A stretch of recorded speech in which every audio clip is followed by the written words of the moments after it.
The Google Pixel 9 series definitely brought some nice upgrades, a sleeker design, multiple Pro models, and a much bigger push into AI. But even with all those wins, some classic Pixel problems refuse to go away. Limited storage options, still a thing. Chip performance that can't quite hang with the best. Yep, still there. Now, with the Pixel 10 series creeping closer, the big question is Google finally ready to fix these pain points and take their flagship lineup to the next level? Spoiler alert, early leaks and rumors are giving us a pretty good idea of what's coming. One of the first solid signs that the Pixel 10 is alive and kicking comes from Android headlines, which uncovered the codenames. The Pixel 10 is Phrase, the Pixel 10 Pro is Blazer, the Pixel 10 Pro XL is Mustang, and the Pixel 10 Pro Fold is Rango. And thanks to a fresh leak from OnLeaks and Android headlines, we've gotten an early look at these upcoming Pixels. If you were hoping for a wild new design, though, you might want to pump the brakes.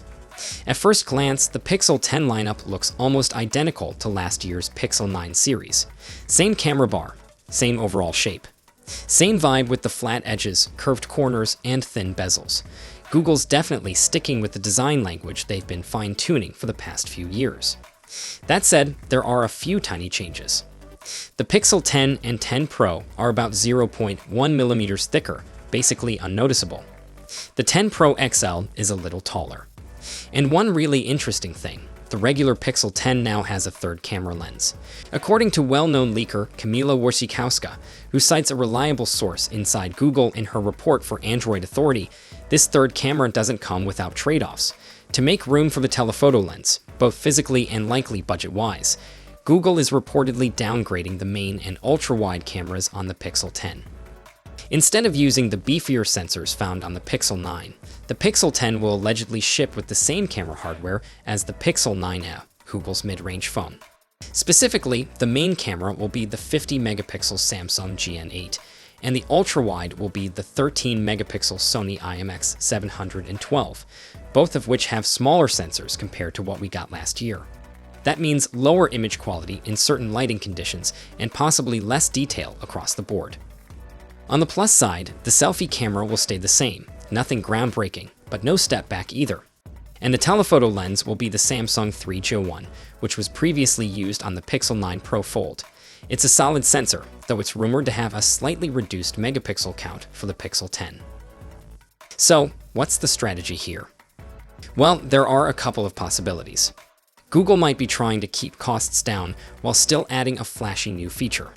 Or maybe there simply wasn't enough space inside the base model to include all three high-end sensors, so the main and ultra-wide had to shrink to make room for the telephoto. Either way, it's a bit of a give-and-take situation, and it definitely changes the dynamic of the base Pixel lineup. Now, shifting gears to the Pixel 10 Pro and Pixel 10 Pro XL.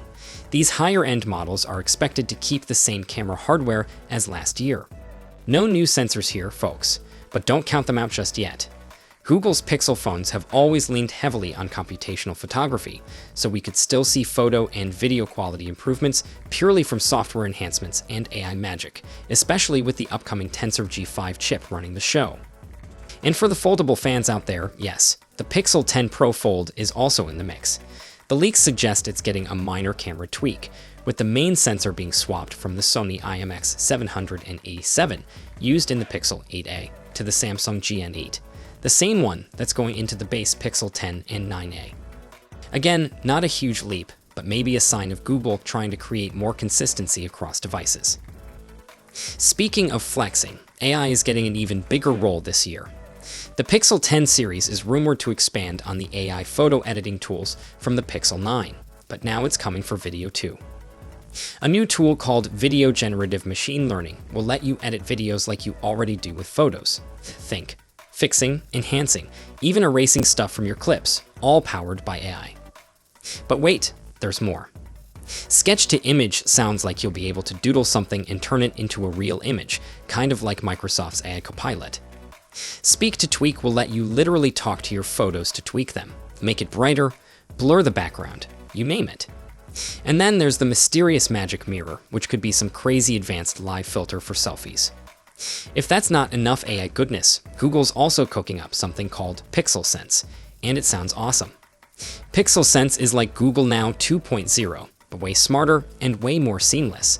It'll use AI to figure out what you need before you even ask. Imagine your phone popping up your favorite coffee order shortcut right as you're walking to the cafe, without you even unlocking it. Wild, right? Instead of being a glorified search box like Google Assistant, Pixel Sense is supposed to be this low-key, mind-reading assistant running quietly in the background. If Google nails it, this could be the most game-changing smartphone feature in years. And now, let's talk power. Every new Pixel brings a new Tensor chip, and the Pixel 10's Tensor G5 sounds like a real glow-up. Google's ditching Samsung manufacturing and teaming up with TSMC's fancy new 3nm process. That's a huge deal for performance and efficiency. They're sticking with ARM Cortex CPU cores, but switching to an Imagination Technologies DXT GPU instead of the usual Mali setup. They're also replacing Samsung's Exynos display processors with VeriSilicon's DC9000, and best of all, making their own custom image signal processor for camera magic. Camera fans, get hyped. 4K 60 frames per second HDR recording is finally coming. And next-gen features like cinematic blur are on deck too. Bottom line, Google is finally taking full control of the hardware stack. No more third-party bottlenecks, which could mean huge leaps in photo, video, and even gaming performance. Over on Telegram, leaker Mystic Leaks dropped a treasure trove of what seemed to be official wallpapers for the Pixel 10, Pixel 10 Pro, and the Pixel 10 Pro XL. The vibe, smooth, pebble-inspired designs. Think abstract glass textures and soft shapes, kinda artsy, kinda futuristic. The base Pixel 10 gets hit with an explosion of color, bold, bright, and full of energy. But the Pro models, way more chill. We're talking sleek tones like charcoal, deep blue, forest green. Very professional, very moody. But as pretty as the wallpapers are, that's just surface-level stuff. Let's get into what really matters. A newly uncovered patent from Google hints at something way beyond your typical upgrade. It's called leveraging inactive touchpoints for gesture recognition and UI configuration. Basically, Google's toying with the idea of turning the back of the phone into a touch-sensitive surface, not just for a quick double tap like we already have. This goes way further. We're talking full-on gestures while the phone's sitting face down or being held in your hand. Will the Pixel 10 finally close the performance gap with Snapdragon-powered beasts like the Galaxy S25 Ultra and OnePlus 13? Will the new Tensor G5 finally make Pixel phones a real threat to Apple's iPhone dominance? So, what do you think? Is this the Pixel we've been waiting for? Hit the comments and let's geek out. Until next time, take care.